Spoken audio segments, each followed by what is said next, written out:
할렐루야. 자, 오늘은 뱀같이 지혜롭고 비둘기같이 순결하라 라는 제목으로 함께 말씀을 나누겠습니다. 많이 들어본 말씀이죠. 뱀같이 지혜롭고 비둘기같이 순결하라. 근데 여러분, 비둘기가 정말 순결합니까? 순결의 상징이긴 한데, 제가 이제 광명역에 좀 자주 갑니다. 기차 타고 울산 갔다가 또 올라오고 하느라 광명역에 자주 가는데 거기 비둘기가 많이 있어요. 비둘기인지 대둘기인지 잘 모르겠는데, 아무튼 그 비둘기들이 제가 서 있으면 옆 발끝까지 와요. 그래서 제가 겁을 주려고 슬쩍 움직이면 자기도 날개를 살짝 폈다가 다시 죽고, 이렇게 툭 움직이면 도망갈 줄 알았는데 도망가지 않고 살짝 움직였다가는 다시 지할 걸 하고 이러더라고요. 그런 비둘기. 그래서 그 비둘기가 퍼덕퍼덕 부르면서 날아가면, 저는 거기서 떨어진 어떤 세균 혹은 깃털 이런 것들이 약간은 신경 쓰이긴 합니다. 제가 그렇다고 엄청 까다로운 인간은 아닌데 그 비둘기들은 조금 신경이 쓰이더라고요. 그래서 비둘기가 날면 저는 살짝 피합니다. 오늘 본문과 관련 없는 말이긴 하지만 비둘기가 정말 순결한가? 이런 생각을 잠깐 해보긴 했습니다. 근데 성경에서 말하는 이 비둘기는 지금 순결의 상징인 거죠. 하얀 비둘기가 마치 예수님께서 세례받을 때도 마치 성령이 비둘기같이 내린 것처럼 이렇게 얘기하니까요. 그래서 순결의 상징이긴 한데, 오늘 어쨌든 뱀같이 지혜롭고 비둘기같이 순결하라라는 말씀 우리 마음에 새기고, 이 주제 위에서 오늘 이 말씀을 우리 한번 살펴봤으면 좋겠습니다. 사울을 2번이나 살려준 사건, 그죠? 여러분 기억하시죠? 동굴에서 옷자락만 살짝 뺐고, 또 그 진 안에서 자고 있는데 창과 물병만 가지고 갔던, 그렇게 해서 2번이나 살려줬던 사건, 그리고 나발의 사건을 통해서 다윗은 여호와의 기름 부음을 받은 자, 하나님께서 기름 부으셨던 그 사람은 결코 함부로 해서는 안 된다. 그것을 죽이는 것은 죄다라는 것과 원수 갚는 것은 하나님께 달려있다는 것을 너무나도 뼈저리고 확실하게 알게 되었습니다. 삶으로 체득하게 된 거죠. 그냥 머리로만 알 게 아니었습니다. 이제 완전히 알게 된 거죠. 하지만 다윗은 사울이 여전히 회개하지 않고 있다, 사울이 나를 잡으려고 한다는 그 마음 여전히 고쳐먹지 않고 여전히 날 잡으려고 한다, 이것을 너무나도 잘 알았기 때문에 사울에게로 갈 수는 없었습니다. 사울이 지난번 주에도 그랬잖아요. 내가 이제 다시는 널 잡지 않을게, 나에게로 와라, 그렇게 하지만 사울에게 갈 수는 없는 거죠. 사울이 회개했다는 증거가 아직 없기 때문에, 사울이 자신을 더 죽이려고 쫓아다닐 것이다 라는 것을 너무나도 불보듯 뻔하게 짐작하고, 그래서 언젠가는 잡히게 되겠다라는 생각에 블레셋이라는 이방나라 적국, 거기에 망명을 합니다. 마치 그런 거죠. 지금 다윗이 다른 나라도 아닌 가장 원수 같은 나라 블레셋, 그 블레셋으로 망명한답니다. 왜 그랬을까요? 정확하게 이유는 알 수 없지만 다윗의 어떤 계산이 분명히 섰을 겁니다. 어떤 확신이 분명히 섰을 거예요. 그래서 다윗은 블레셋으로 망명합니다. 다윗이 블레셋으로 망명을 결심한 이유는 크게 두 가지가 가장 크다 느껴집니다. 하나는 이스라엘 영토 내에 머물고 있다면 사울의 추격에 언젠가는 잡힐 거다. 여러분 생각해보세요. 다윗이 지금 홀몸으로 도망다닌다면 그러면 망명할 이유가 없을 겁니다. 다윗에게 지금 부하들이 600명이나 있어요. 근데 그 부하들 600명이면 그 부하들 가족들까지 있습니다. 다윗 자기의 가족들까지도 다 왔대요. 그러면 이 식솔들 적게 잡아도 한 2,000명은 될 것 같은데, 그 2,000명이 어디 가서 숨는데 그게 숨는 걸까요? 어딜 가나 눈이 안 띌 수가 없을 겁니다.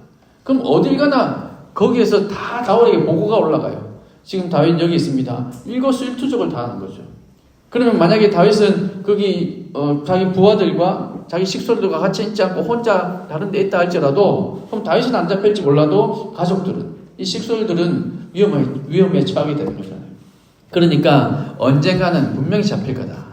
이 2,000명이나 되는 이 인원들을 어떻게 다 데리고 안전하게 살겠느냐, 이건 도저히 불가능한 일이다 아마 생각한 것 같습니다. 그렇게 판단했기 때문에 망명을 결심했죠. 또 한 가지 결정적인 이유는 이제 그에게 딸린 식솔들 많았기 때문에, 그래서 그들을 먹여 살려야 하니까.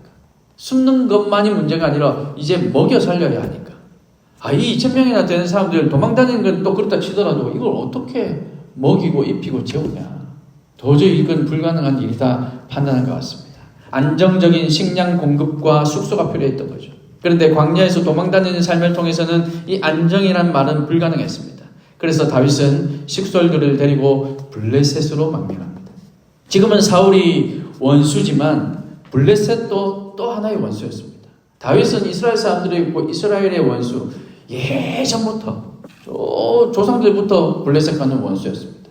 골리앗의 나라였고 블레셋은 이스라엘의 적국이었습니다. 불과 얼마 전에 다윗은 가드 왕 아기스에게 한 차례 망명을 했던 적이 있었습니다. 시도했던 적이 있었죠. 여러분 기억나십니까? 그렇게 블레셋으로 갔다가 그 아기스와 그 주변에 있던 장로들이, 그 블레셋의 고관들이 저거 다윗이잖아. 사울은 천천히요, 다윗은 만만히요 했던 그 다윗이잖아. 그 얘기하는 걸 듣자마자 다윗은 미친 척합니다. 침을 질질 흘리고 수염에 침을 묻히고 벽에다 뭔가 그적그적 끓이면서 미친 척을 합니다. 나 여기 오면 안 되는구나. 저 사람들이 날 다 알고 있구나. 그리고 다시 도망 나왔죠. 이미 그랬던 적이 있던 곳이었습니다. 그곳으로 다시 갔다는 거죠. 그동안 시간이 좀 흘렀습니다. 그래서 다윗의 형편이 주변 나라에도 소문이 났죠. 다윗은 이제 완전히 사울과 등을 졌어. 다윗은 이제 완전히 사울과 원수가 됐어. 라는 소문이 그 블레셋에게도 다 전달됐다는 거죠. 사울과 다윗은 이제 완전 원수지간이기 때문에 다윗도 이제 제법 식구들 있으니까 다윗의 부하들 600명, 저 600명들 가운데 대단한 부하들이 있는데 함부로는 할 수 없을 거야. 이런 판단을 블레셋도 했다는 거죠. 그래서 가드 왕 아기스는 다윗을 받아들입니다. 그에게도 정치적인 여러 가지 이유가 있었던 거죠. 적의 적은 우리 편 아닌가? 이 아기스 왕도 그렇게 생각했던 거죠. 그래서 지금 다윗이 사울과 너무나도 철저한 원수가 되어 있으니 저 다윗을 우리 편으로 만들면 그러면 우리한테 도움이 되겠는데 라는 정무적인 판단, 정치적인 판단이 이 아기스에게도 있었던 겁니다. 그래서 다윗은 적국의 땅, 이 블레셋의 가드, 한 성 가드에 망명하고 이 아기스 왕과 함께 한동안 지냅니다. 자신은 이방인인데 그리고 도망다니는 신세인데 왕인 당신, 아기스 당신과 내가 한 상에서 먹고 마시는 거 내가 도저히 감당 못하겠습니다 라고 하며 예의를 갖춰서 가드에서 좀 떨어져 있는 우리 이 식솔들 머물 수 있는 땅 조금만 주시면 좋겠습니다. 그럼 제가 거기에서 쥐죽은 듯 조용히 있겠습니다. 아마 그렇게 부탁을 한 것 같아요. 그랬더니 아기스 왕은 즉시로 다윗의 청을 들어줍니다.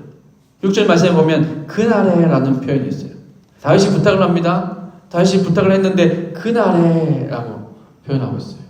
이 표현은 아기스가 다윗을 얼마나 신뢰하고 있는지 보여주는 표현이죠. 다윗이 요청하자마자 즉시로 그 청을 들어줬다는 것은 그만큼 지금 다윗을 신뢰하고 있고 또한 반대로 얘기하면 이용할 가치가 충분히 있다고 판단하고 있는 거죠. 사랑하는 여러분, 다윗은 하나님께 모든 것을 맡겼던 사람입니다. 여러분 그렇게 여러분도 동의하십니까? 다윗은 하나님께 완전히 맡겼던 사람 맞아요. 자신의 모국인 이스라엘 땅에서는 도저히 살 수 없다고 생각했던 다윗은 이제 적국에 들어가서 몸을 숨기려 합니다. 사실은 이 일은 또 한 번 다윗에게 위기를 가져다 주는 일이 되긴 합니다. 나중에 보면요. 하지만 하나님께서는 다윗과 그를 따르는 사람들을 내치지 않으시고 너 왜 블레셋으로 가냐 하필이면 이러지 않으시고 적국에서도 이방 나라에서도 원수의 나라에서도 살 수 있는 은혜를 베풀어 주십니다.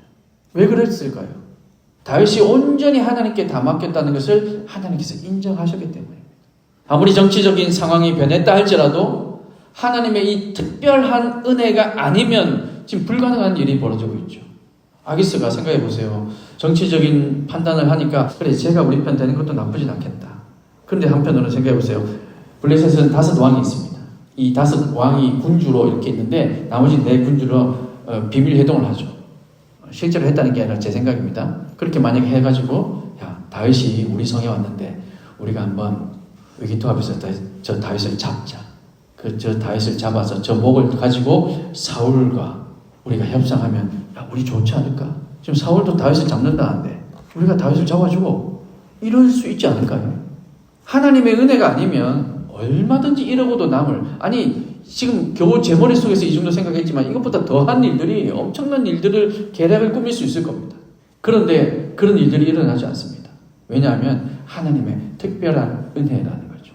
하나님께서는 다윗을 왕으로 세우시기로 작정하셨고 다윗과 함께 하기로 결정하셨기 때문에 다윗이 어디로 가든, 만에 하나 지금 비록 다윗이 잘못 결정했다 할지라도 하나님께서 다윗과 동행하고 계시고 다윗의 목숨을 지켜주고 계시고 다윗을 안전케 해주셨다는 겁니다. 왜냐? 다윗이 하나님께 다 맡긴 삶을 살고 있기 때문에. 여러분 그런 걱정 되잖아요. 내가 하나님께 완전히 맡깁니다. 정말 진심이에요. 하나님 이거 정말 맡기고 싶어요. 그런데 하나님 맡겼는데 제가 이렇게 가면, 제가 이걸 선택하면 이거 잘못되는 거 아니에요? 여러분 이런 걱정 들잖아요. 이거 하는 거 맞아요, 하나님? 제가 지금 이 갈림길에서 이쪽 가는 거 맞아요, 하나님? 이런 생각이 늘 들잖아요. 근데 하나님께 다 맡기면 그 걱정이 있어도 괜찮습니다. 그 정답을 알고 움직이는 사람은 잘 없어요. 때로는 하나님께서 선지자들에게 하셨던 것처럼 때로는 하나님께서 아니야, 이게 아니, 이쪽으로 가, 그쪽 아니야, 이쪽이야 라고 말씀하실 때도 있지만 대부분의 우리의 삶은 그렇지 않습니다. 그럼 어떻게 해야 됩니까? 지금 다윗에게도요, 야 블레셋 아니야, 다른 나라로 가. 지금 그러지 않았어요. 여기 보면 다른 나라들을 침략하고 다른 나라들과 경쟁해서 거기에서 전리품들을 가져왔다고 얘기하잖아요. 다른 이방 나라로 가라고 하지 않았습니다. 하나님께서 야 하필이면 너 블레셋이냐, 왜 하필이면 가드냐, 저 에글론 저기로 가도 돼, 뭐 이렇게 얼마든지 하실 수 있는데 하나님께 그러지 않으셨어요. 우리의 삶도 그렇습니다. 우리가 어디로 가든지 이 갈림길에서 내가 어디로 갈까 아무리 기도해도 그래 오늘은 A야. 여러분 하나님 그렇게 하시던가요? 적어도 제 삶에는 그렇지 않았습니다. 목사님 아닌가? 적어도 제 삶에는 그렇지 않았어요. 그러면 우리가 어떻게 살아가야 될까요? 오늘 다윗도 보세요. 다윗도 비록 나중에는 이 결정으로 인해서 조금 곤란을 겪기도 합니다. 하지만 블레셋이라는 그 적국이라는 나라에 망명하기로 결정했지만 하나님께서 그 다윗을 믿고 함께 하시더라는 거죠. 여러분들이 하나님을 믿는 것 당연히 믿어야 됩니다. 그래서 맡겨야 됩니다. 그런데 그 믿음을 하나님께서도 믿을 수 있을 만큼 돼야 돼요. 하나님께서도 우리를 믿습니다. 우리를 신뢰할 수 있어야 돼요. 그 신뢰가, 다윗을 향한 그 신뢰가 있었기 때문에 하나님께서는 다윗이 어디를 가든 함께 해주셨던 겁니다. 오늘 저와 여러분의 삶도 이렇게 하나님께서 함께 하겠다, 하나님께서 그렇게 작정하시는 삶이 될 수 있기를 간절히 소망합니다. 하나님께서 다윗과 함께 하신 것은 다윗이 하나님께 다 맡겼기 때문에 가능한 일이었습니다. 하나님의 마음에 합한 사람이었기 때문에 하나님께서 동행하셨던 거죠. 하나님께서 저와 여러분에게 마찬가지로 기름 부으셨습니다.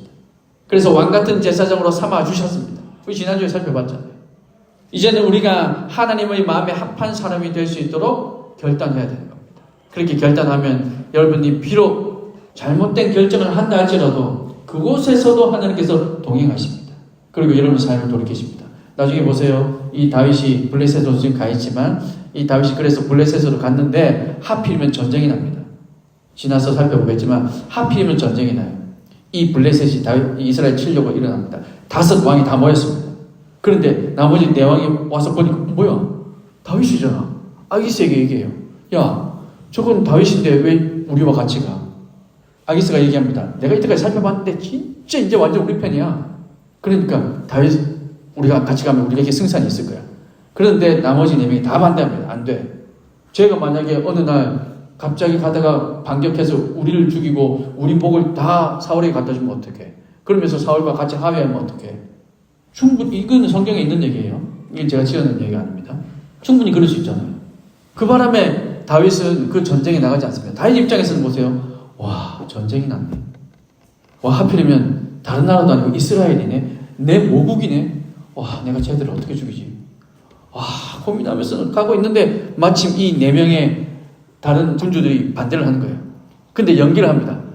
아니, 아기스 왕이요, 내가 이때까지 어떻게 한지 보셨지 않습니까? 왜 내가 당신을 위해서 함께 싸우겠다는데 못하게 합니까?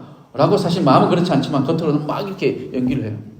그런데도 불구하고 아기스가 오히려 사정을 합니다. 정말 미안하다. 내가 네 마음 정말 아는데 다른 사람들이 반대를 해서 도저히 안 되겠다. 그리고 다윗을 돌려보냅니다. 다윗은 너무 기쁜 마음으로 돌아갔던 거죠. 내가 이 이스라엘과 내 동족을 죽일 뻔했는데 하나님께서 날 도우시는 거예요. 다윗이 잘못된 결정을 했어요. 잘못된 결정을 해서 블레셋으로 갔어요. 그래서 블레셋의 편에 되어서 이스라엘과 싸울 뻔했어요. 곤란을 겪을 뻔했습니다. 그런데 하나님께서 돌이키게 하시잖아요. 우리 하나님 이런 하나님이십니다. 여러분, 갈림길이 나왔을 때 가만히 있는 게 제일 잘못하는 거예요. 어떤 길이든 가십시오. 물론 기도하고 가십시오. 그러면 만약 여러분이 선택했던 그 길이 잘못되면 하나님께 돌이키게 하시고, 아니면 그 길에서 다시 한번 하나님의 일들을 또 한 번 가지를 뻗쳐주시고, 거기서도 하나님께서 열매 맺게 하시고 또 다른 일들을 만들어 내시는 것, 그것이 능력 많으신 우리 하나님이라는 거죠.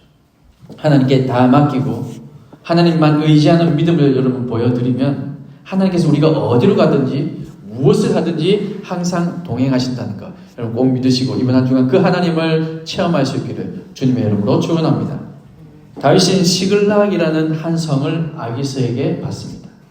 그리고 그곳에 가서 새로운 삶을 시작합니다. 정착하려고 했죠. 사실 다윗이 아기스 왕에게 성읍을 요구한 진짜 이유는 다른 데 있습니다.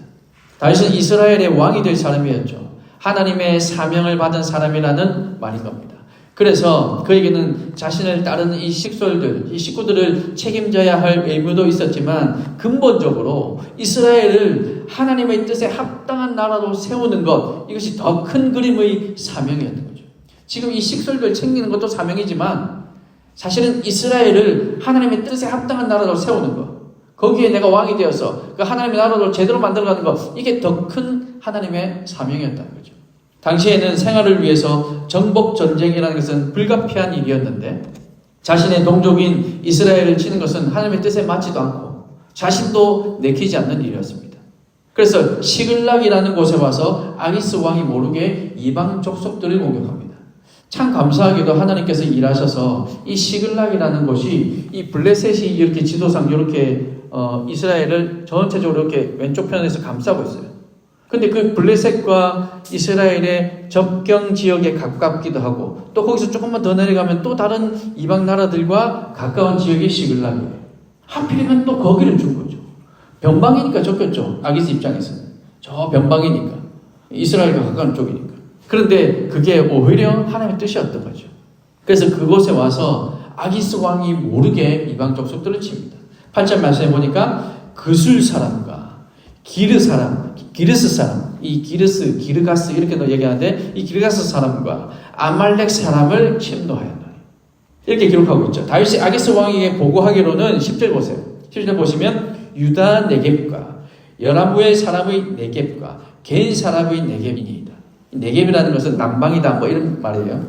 그러니까 유다 쪽, 유다 나라, 여라무엘 그리고 겐 뭐 이런 데를 가서 쳤다는 정복 전쟁을 했다는 거죠.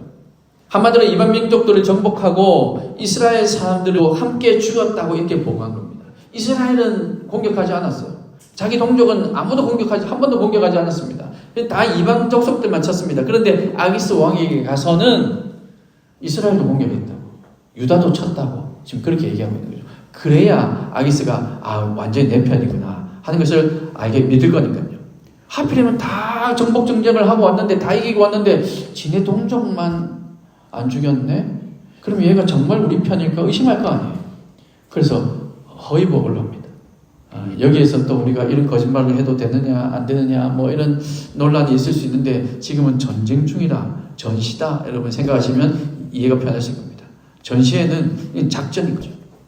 한마디로 이방 민족들을 정복하고는 이스라엘 사람들을 죽였다고 보고한 것, 그래야 아기스 왕의 신임을 얻을 수 있었고 하나님께서 사울 왕에게 즉 이스라엘에게 정복하라고 했던 그 족속을 사울은 하지 못했지만 다윗이 정복하는 것이기도 했던 겁니다. 그래서 다윗의 이 작전에 넘어간 아기스 왕은 다윗을 믿었고 그래서 다윗이 자기 백성 이스라엘에게 심히 미움을 받게 되었으니 아니 다윗이 아기스 왕이 보고받기로는 다윗이 지네 동족도 죽였대. 야 이제 진짜 다윗은 저 사울뿐만 아니라 이스라엘 전체가 다윗을 정말 싫어하겠구나. 지금 이렇게 생각했다는 거죠. 그래서 이제 영원히 내 부하가 되겠구나. 얘는 이제 여기서 벗어 우리 블레셋 사람 완전히 다 됐네. 이제 그렇게 생각했다는 거죠. 사랑하는 여러분, 다윗은 전략적으로 행동하고 있습니다. 다윗에게 있어서 아기스 왕과 블레셋은 여전히 적국이었습니다. 이스라엘을 괴롭히는 적국이었고 하나님을 섬기지 못하게 하고 우상을 섬기는 이방 족속이었습니다. 마음과 마음을 대하고 상대하는 것이 아니라 전략적으로 블레셋을 속이는 전술을 지금 펴고 있다는 겁니다. 본문은 다윗이 거짓말했다 책망하지 않습니다. 그렇다고 정말 잘했다 칭찬하지도 않습니다. 그저 다윗이 할 일을 했을 뿐이라는 거죠. 나라와 민족 그리고 자신과 가족, 부하들과 그들의 가족들을 위해서 전략과 전술을 펴고 있는 중이다. 지금 그렇게 얘기하고 있는 거죠. 그 결과 다윗은 미래를 준비할 수 있었습니다. 마태복음 10장 16절 말씀, 오늘 말씀의 제목입니다. 너희는 뱀같이 지혜롭고 비둘기같이 순결하라. 그 말씀 하셨는데 다윗은 지금 딱 이 말씀 그대로, 이 예수님의 말씀 그대로 전략적으로 행동하고 살고 있는 거죠. 사울에게도 적이었고 블레셋에게도 적이었고 사면이 모두 막힌, 가면 다 적이었어요. 다윗은 그런 상태였지만 순간순간 하나님께 맡기며 지혜로우면서도 순결한 삶을 위해서 혼신의 힘을 다하고 있죠. 지혜로워야 돼요. 그래서 지금 전략 전술을 펴고 있어요.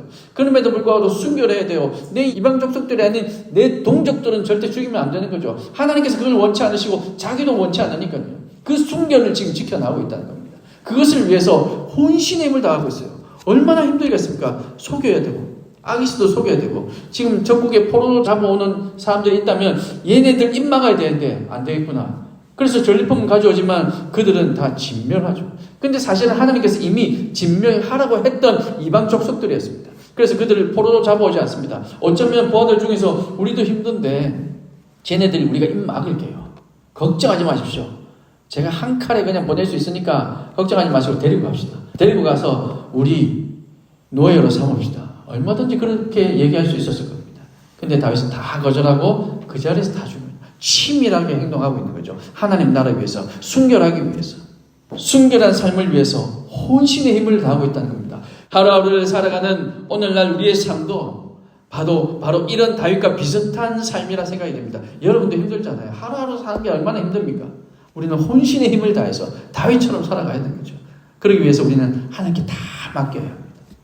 하나님께 온전히 맡겨야 됩니다. 하루하루를 어떻게 넘겼는지 모르는 그런 삶을 살 때가 얼마나 많은지, 하나님의 도우심이 아니면 여기서 주저앉을 수밖에 없는 상황이라 할지라도 다윗처럼 지혜롭고 또 순결한 모습으로 주님께 다 맡길 수 있는 저와 여러분이 될 수 있길 소망합니다. 제가 아주 감성적인 것은 아니지만 일기를 조금은 쓰는 편입니다. 일기까지는 아니지만 그날 있었던 일을 기억하기 위해서. 사실은 이제 제가 나이가 많아가지고 늙어가지고 지난주에 뭐 했었더라 이러면 생각이 안 나더라고요. 그래서 좀 적어놓습니다. 근데 적어놓는데요, 어제 제가 깜빡했어요. 그래서 오늘 적으려면 어제 내가 뭐 했더라 이거 생각하기도 쉽지 않더라고요. 왜냐, 너무 복잡한 삶을 살고 있으니까. 잠깐 이게 어제 한 일이었나 그저께 한 일이었나 헷갈리기도 하고요. 우리 이런 삶을 살아요. 저만 그런 거 아니잖아요. 여러분 다 그렇잖아요. 그죠? 내만 그런 걸로. 여러분 우리의 삶이 이렇게 힘듭니다. 이런 힘든 삶 속에서 우리는 혼신의 힘을 다해서 몸부림치며 살아가야 되는 거죠. 실패할 수 있습니다. 오늘은 하나님께 다 맡기겠습니다라고 결심했는데 또 그러지 못할 수 있습니다. 괜찮아요. 또 하면 되는 겁니다. 믿고 맡길 때 하나님께서 동행해 주시고 가는 곳마다 길을 열어주신다는 사실을 꼭 경험하시기 바랍니다. 다 맡겨서 이 갈림길에서 가만히 있는 것 이것만 하지 마십시오. 어디로든 가십시오. 하나님께 맡기고 가십시오. 그러면 그곳에서 하나님께서 우리를 인도하는 것 경험하게 될 것입니다.